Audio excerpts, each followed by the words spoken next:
प्रियंका जी कुरुक्षेत्र से। राधा वल्लभ श्री हरिवंश। मेरे प्यारे गुरुदेव, आपके चरणों में कोटि कोटि प्रणाम।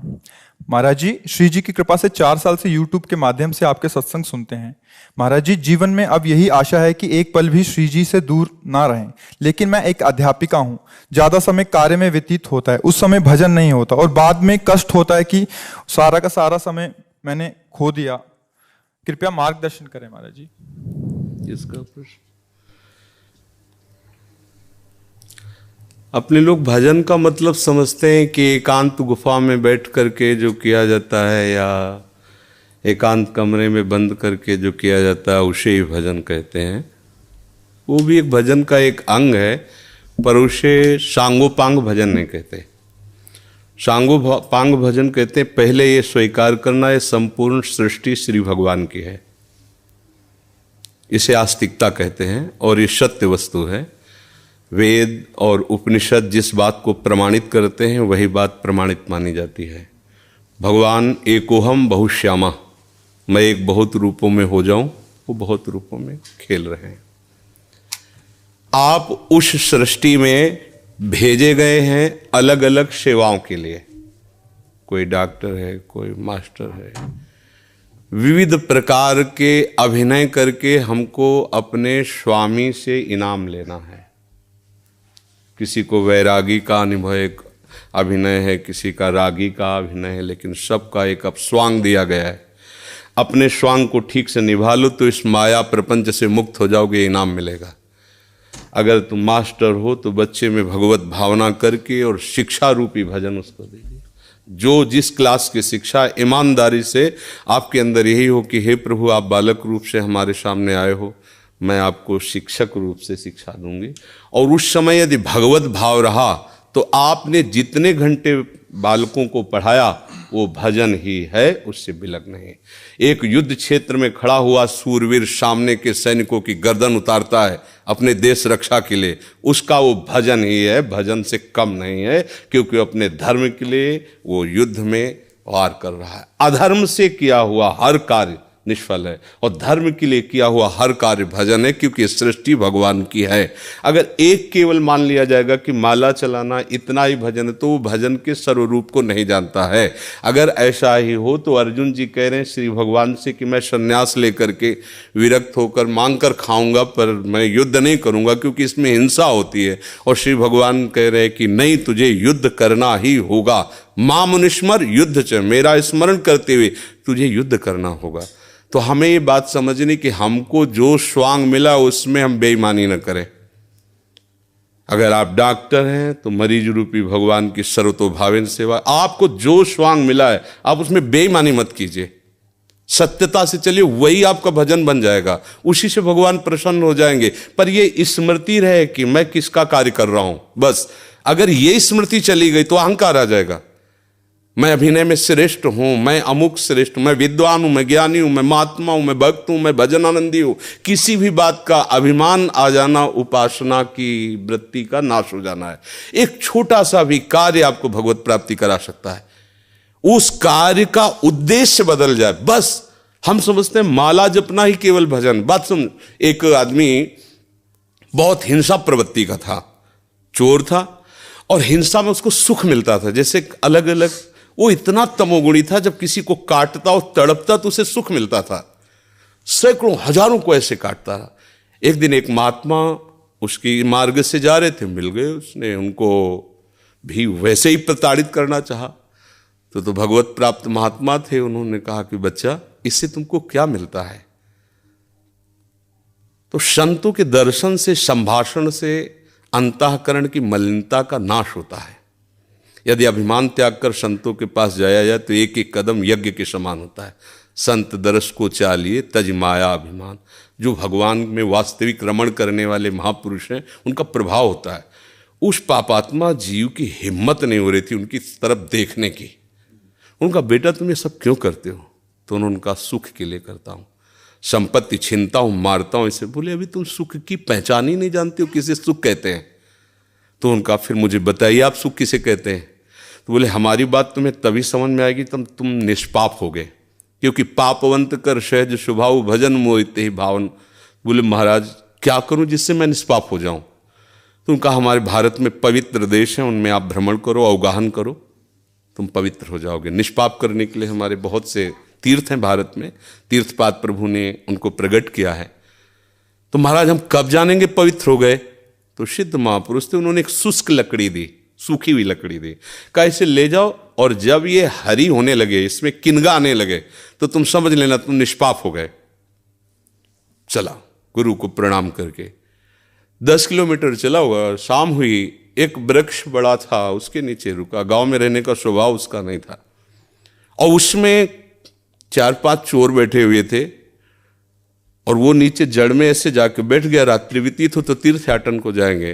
वो ऊपर प्लान बना रहे थे कि इन गांव वालों ने मुझे बहुत सताया है, आज रात्रि में 12 बजे चारों तरफ से आग लगा देंगे और अस्त्र शस्त्र ले जो भागेगा मारेंगे, पूरे गांव को आज नष्ट करेंगे। उसके कान में पड़ी बात, उसने कहा कि तीर्थ यात्रा तो जा ही रहे हैं, अगर इन जो 4 हैं 5 हैं इनको अगर मार देते हैं तो जा ही तो रहे हैं तीर्थ यात्रा में, पूरा गांव बच जाएगा। ये पूरे गांव को मारना चाहते, पशु पक्षी हैं, बहुत से जीव हैं। तो उसने कहा भैया तुम्हारे गुरु हम हैं, तुम 4-5 मिल के मारते हो, हमने अकेले न जाने कितनों को मारा है, आओ हम तुम्हें सलाह बताते हैं कैसे पूरे गांव को नष्ट करना है। तो चारों कूद थोड़ी पड़ेंगे, एक ही एक आएगा। चारों को हम मार दिया। सोचा अब यहां हिंसा हो गई, नहीं रुकेंगे। लकड़ी उठाई तो हरी हो गई। उनका गुरुजी ने कहा था जहां हरी हो जाए वापस चला गया। वहां गया संत भगवान को, संत ने कहा हम जानते थे कि तुम ऐसे स्वभाव वाले हो कि तुम्हें तीर्थ यात्रा सुहाएगी नहीं, वापस आ गए। तो उनका भगवान आपकी आज्ञा पर, आपने कहा था हरी हो, देखो हरी हो गई। तो बोले कौन से तीर्थ में? बोले तीर्थ लेके आ, 4 को और मार दिया है। बोले बताइए कैसे? उन्होंने बोले देखो बेटा, पहले स्वार्थ के उद्देश्य से मारते थे तो पाप हुआ, लेकिन पूरे नगर के बचाने के लिए 4 को मारा आपने, उद्देश्य आपका दूसरों के सुख के, इसलिए मारना ये आपको तीर्थयाटन से भी अधिक पवित्र करने वाला हो गया। क्रिया वही, उद्देश्य परिवर्तन, फल का परिवर्तन। यदि हम सब अपने धर्म से चले, अपने कर्तव्य को भगवान की पूजा माने, तो जो जहां है उसको अलग से कोई मार्ग चयन नहीं करना, वहीं भगवान की प्रसन्नता के लिए करे, उसको वहीं भगवान की कृपा की प्राप्ति होगी। तो आपको कोई परेशानी का विषय होना ही नहीं चाहिए। आप अध्यापिका बच्चों को पढ़ाइए और बीच बीच में राधा राधा राधा स्मरण कीजिए। जो भी कर रहे हो अपने प्रभु के लिए कर रहे हैं ऐसी भावना कीजिए। इसमें कोई श्रम नहीं, कोई परिश्रम नहीं, कोई अलग से ऐसा नहीं कि नाक दबा के बैठना है, आंख मूंद के बैठना है। प्रतीक जी, श्री हरिवंश महाराज जी, मन बुद्धि बहुत धीरे से भजन से हटा के कई बार सांसारिक भोग और सुखों की तरफ ले जाता है। इससे जितना श्री जी में लगाना का निश्चय आता है उतना मन बाधा उत्पन्न करता है। कृपया मार्गदर्शन कीजिए कैसे हमेशा के लिए इसे अभी हम मन का स्वरूप समझ नहीं पाए, इसलिए हम शिकायत करते हैं मन की। मन बाधा उत्पन्न नहीं करता है, मन को हमने वो पकड़ाया है, वही हमारे सामने पेश करता है। जो चीज हमने अपने मन को नहीं पकड़ाया, जो चीज विषय हमने नहीं भोगा, वो मन हमारे सामने नहीं प्रस्तुत करता। हमने गंदी बातें पकड़ाई हैं, गंदी क्रियाएं पकड़ाई हैं, गंदे दृश्य देखे हैं, गंदा चिंतन करवाया है मन से, तो वही वो बातें पकड़े हुए हैं। अब आप सत्य चिंतन की तरफ जाओगे तो जो पहला उसे डिलीट करना होगा ना, जो पहला उसे मिटाना होगा। ये जो नाम है, ये जो मंत्र है, ये उसको डिलीट करता है। तो जब कोई साधक भजन में बैठता है तो उस समय उसकी गंदी बातें सामने आती है, वो उसमें नई नहीं आ रही, जो उसमें भरी हुई है मन में, वो नाम निकाल रहा है। तभी तो मन निर्मल होता है भजन करते करते। अब उसकी प्रेरणा से आप कोई नया पाप कर्म न करें। जैसे अंदर कोई गंदी बात आ रही, आप धैर्यपूर्वक नाम जपते रहिए और विचार कीजिए जा रही है। दूसरी बात, मन वहां जाता है जहां जहां हमने अपनी प्रीता रख रखी है। हमारा मन मांस में कभी नहीं जाएगा, क्योंकि कभी उस मदिरा में कभी नहीं जाएगा, नहीं जाएगा, क्योंकि उसकी मान्यता हमारे अंदर, उसके अंदर कोई भाव हमारा अंदर नहीं बैठा है।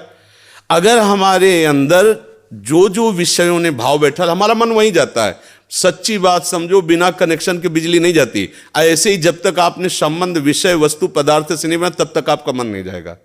तो देखो, डरना नहीं है, घबराना नहीं है, मन जहां जहां जाए बार बार वहां से हटा के अपने लक्ष्य में लगाना है। हमारी विजय होगी, क्योंकि हमारा मार्ग सत्य है और हम भगवान के जन हैं। पर देखो, धोखेबाजी, पाखंड, नाटक नहीं करना चाहिए इस मार्ग में। हम ये कहते हैं कि तुम्हें विषय सेवन करना है, तुम्हें स्त्री शरीर प्यारा है, या तुम स्त्री शरीर साधो को पुरुष शरीर प्यारा, तो नाटक करने की, बाबा जी बनने की जरूरत नहीं। ब्याह करो, जाके आराम से धर्म से चलो और भगवान को प्राप्त हो।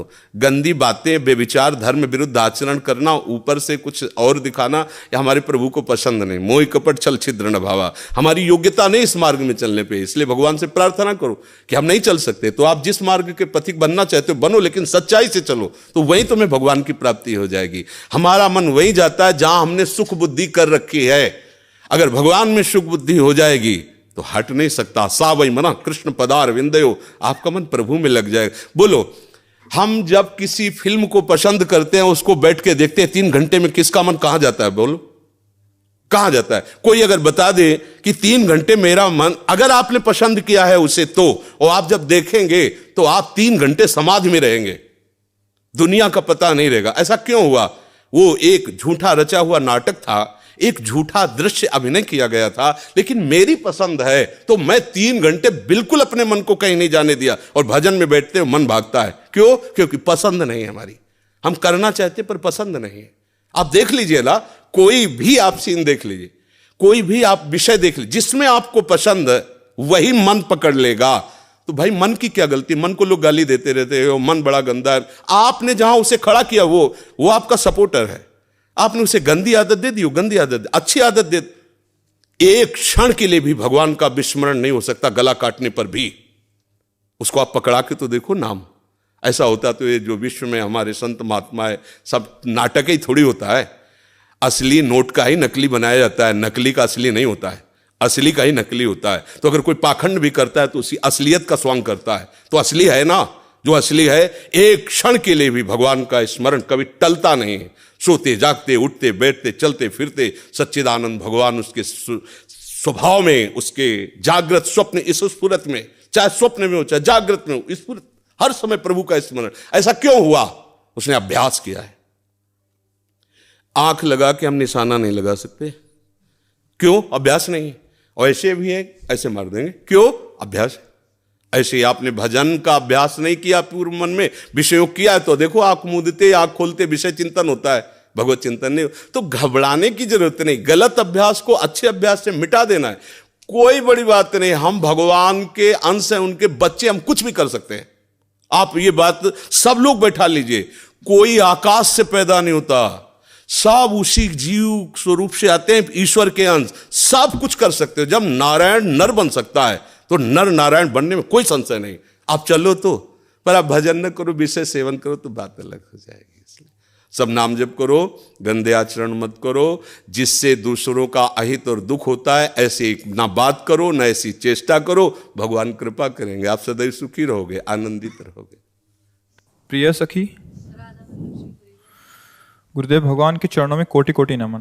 गुरुदेव भगवान, इस शरीर से काम वासना खत्म हो गई है, पति को काम वासना बहुत है, क्या करूं, मार्गदर्शन करें।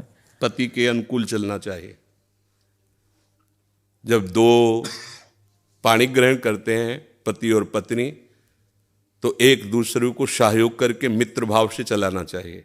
हमें अपनी रुचि दूसरे पर नहीं थोपनी चाहिए, बात ध्यान रखना चाहिए। हम दोनों एक मार्ग के साथी हैं, तो हमको चाहिए कि हमें अपनी रुचि उसके अनुकूल करनी चाहिए, उसको चाहिए कि हम अपनी रुचि को एक दूसरे के अनुकूल कर ले।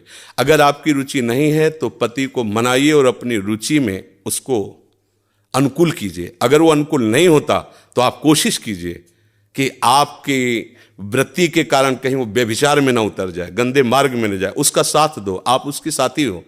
आपका ब्रह्मचर्य उतना महान नहीं होगा जितना पति की आराधना महान होगी। पति को एक मित्र है, मान लो हम कह रहे हो वो पति परमेश्वर होता है, ऐसा मत मानिए। तो एक मित्र है, हम दोनों मिलकर के संसार मार्ग में चलना, तो हमारी रुचि ही पूरी थोड़ी होती है, दोनों की रुचि मिलनी चाहिए। अगर दोनों रुचि, दोनों ब्रह्मचारी रहो। अगर एक की रुचि नहीं तो दूसरे को सपोर्ट करना चाहिए कि कहीं वो लड़खड़ा के गिर न जाए, उसका मार्ग न भ्रष्ट हो जाए। हम ये देखते हैं कि 4 दिन बाद पति पत्नी ऐसे तलाक, ये क्या है क्या? सिर्फ अपनी रुचि का पोषण नहीं होना चाहिए। अगर हम 2 मिलते हैं, दोनों मित्र बनते हैं, तो एक दूसरे की रुचि का आदर करें, एक दूसरे की रुचि का सहयोग करें, तभी तो जीवन यात्रा चलेगी। नहीं तो कब ऐसे नहीं चलेगा। आप ब्रह्मचारी बन के बैठो और वो व्यभिचार में प्रवृत्त हो जाए, तो आपने पाणी ग्रहण किया था, ये आपकी मित्रता नहीं सही रही। हाँ, वो बहुत ही व्यभिचारी है, अन्य अन्य अन्य, तो फिर अपने को अलग कर लेना चाहिए। अगर वो एक पत्नी व्रत है तो हमें उसका सहयोग करना चाहिए, उसमें ब्रह्मचर्य की तरफ वृत्ति न रखकर अपने पति की अनुकूलता की तरफ वृत्ति रखनी चाहिए। महर्षि, आप भारतीय क्रिकेट टीम के कप्तान हैं और ये फिल्म इंडस्ट्री में अभिनेत्री हैं, ऐसा आपका परिचय है? तो ये आपसे मिलने आया था, आपका सत्संग सुनते हैं महर्षि। श्री जी का माला इनको और चुनरी सखी को पहना दीजिए। जी महर्षि।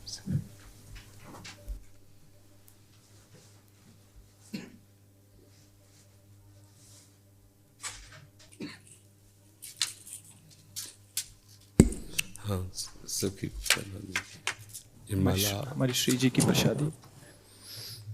देखो, एक कोई छोटी माला श्री जी की प्रसादी इस बच्चे को पहना दो। हाँ, बच्चा है, बड़ा माला नहीं।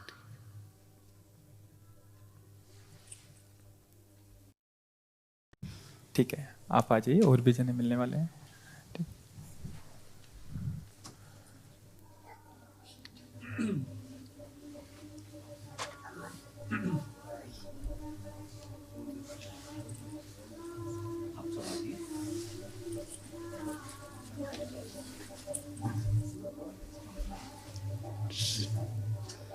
जय जय श्री।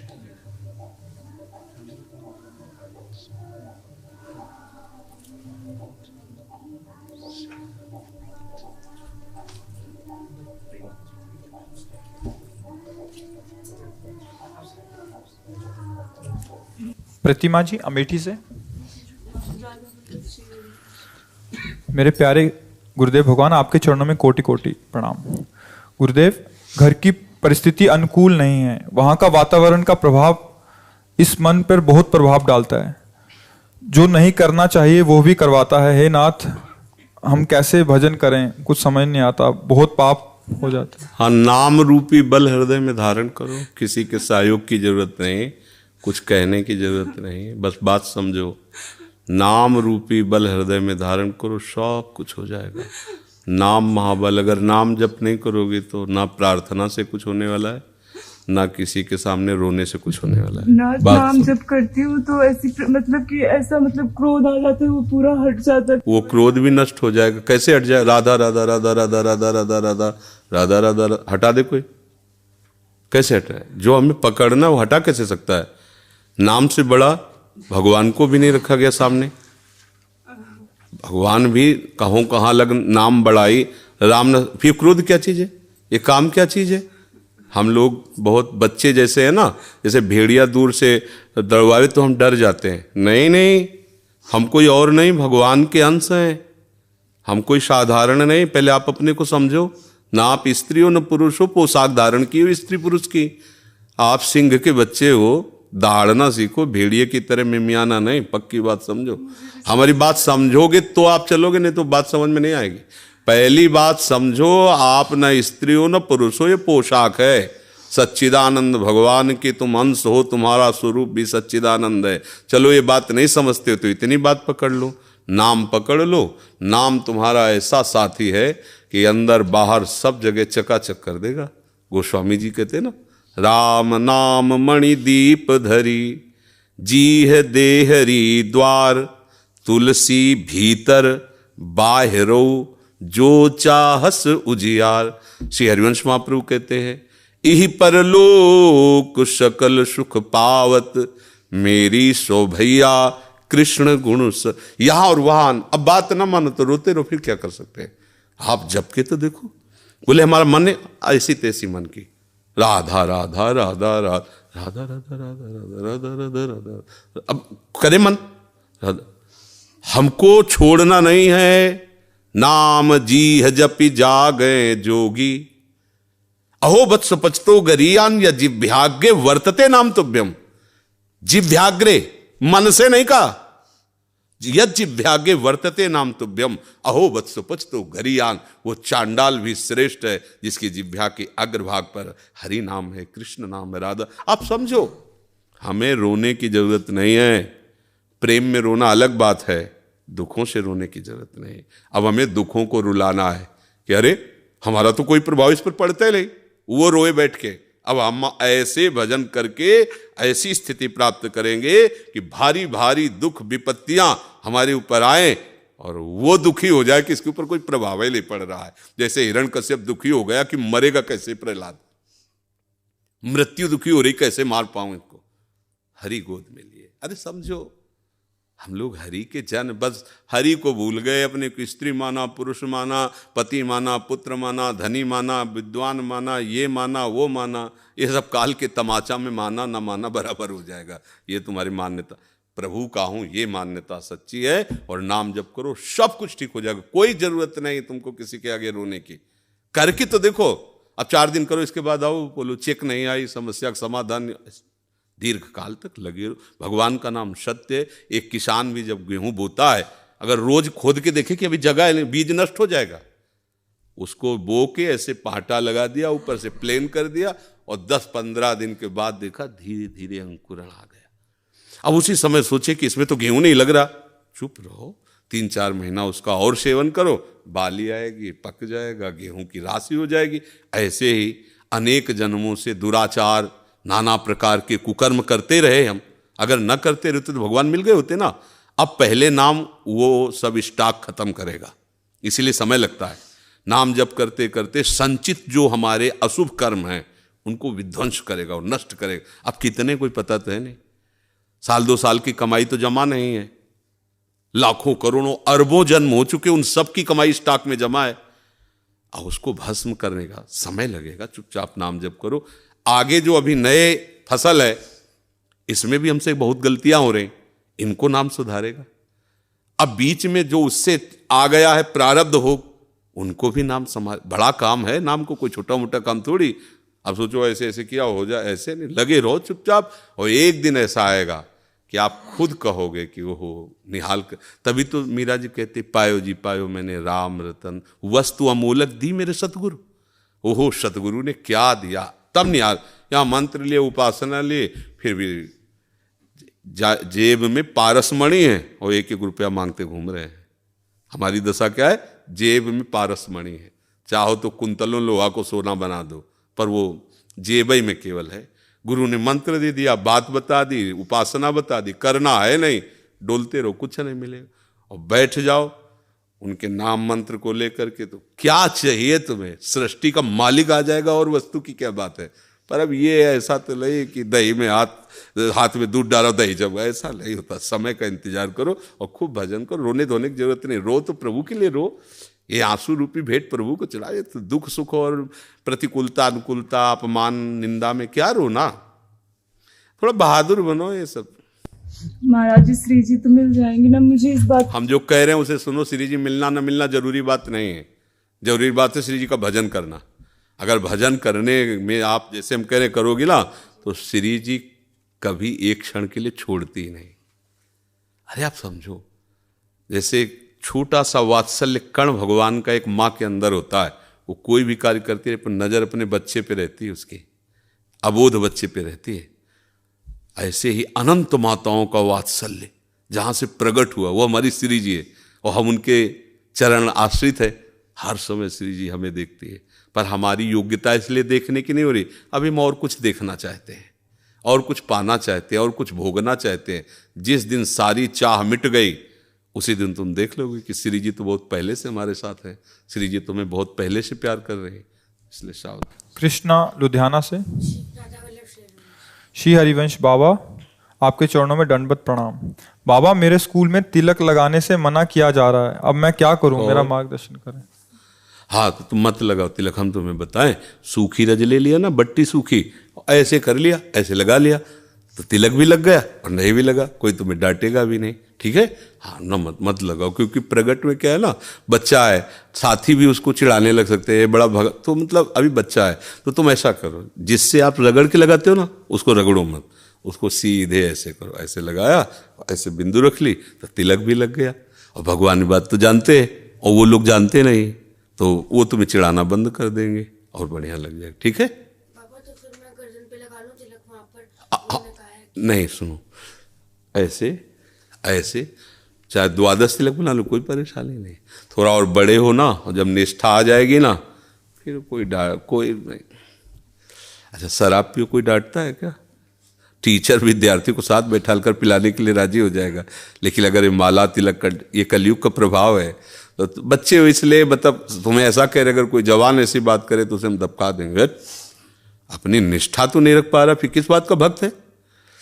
ये सम्राट अकबर आगरे आया दौड़े पे, तो वहाँ बड़े बड़े सब जो छोटे छोटे प्रांतों के राज कर्मचारी थे, उनमें मधुकर शाह जी भी थे, हरिराम व्यास जी के तिलक कंठी सब कई ऐसे उनको दिखाए, तो जलन होती है। अब बादशाह है, उसके सामने सब हिंदू चिन्हों से, भागवतिक चिन्हों से युक्त, तो उसने ऐसे देखा कि अधिकतर अधिकारी सब कंठी तिलक, क्योंकि ब्रजभूमि और प्रभाव ऐसा, तो उनका हमारा फरमान जारी किया जाए, कल से कोई भी अगर तिलक लगा के आया तो गरम लोहे से उसका मस्तक दाग दिया जाएगा, कोई भी सभा में तिलक लगा के नहीं आएगा।